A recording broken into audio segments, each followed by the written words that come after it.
Tutti siamo qua con Vincenzo Giunta, la persona che ha fatto un'intervista alla Vita in diretta, alla trasmissione di Rai circa un mese fa, no? Se non mi ricordo male. Sì.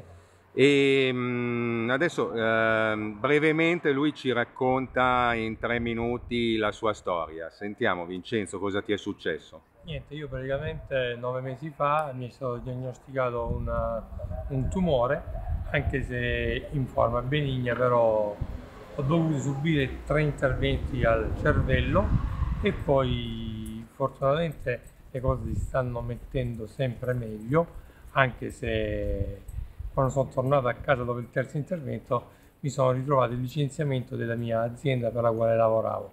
Tu che lavoro Io fai? so una guardia giurata a Brindisi e niente, chiaramente quello che preme a me principalmente è l'aspetto sanitario di questa situazione e per sanare, diciamo, la mia situazione io vengo per 5 giorni alla settimana a Milano a fare la radioterapia. Chiaramente sostengo numerose spese di aereo per poter venire qua, albergo.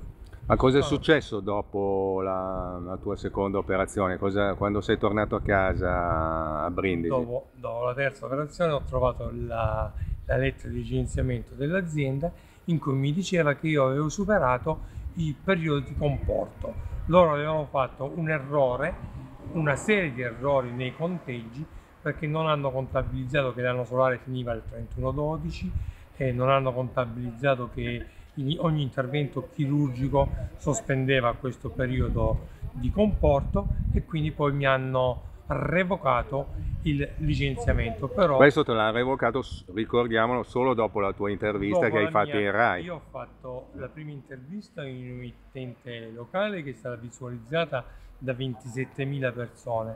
Poi questo fatto è rimbalzato a carattere nazionale e la Vita in diretta è venuta ad ascoltarmi a Brindisi e ha sostenuto la mia causa, diciamo, e lì si è messo in moto un meccanismo molto grande che io non mi aspettavo nella maniera più assoluta che si mettesse in moto tutto questo discorso, talmente che c'è stata i telegiornali a carattere nazionale di tutte le emittenti, sia quelle della Rai che anche quelle di Mediaset, di La Sette, in cui hanno raccontato la mia storia.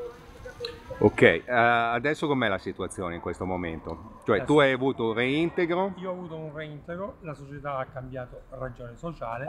Certo, in questo momento io sto aspettando degli arretrati che non so se mi saranno poi dati o meno.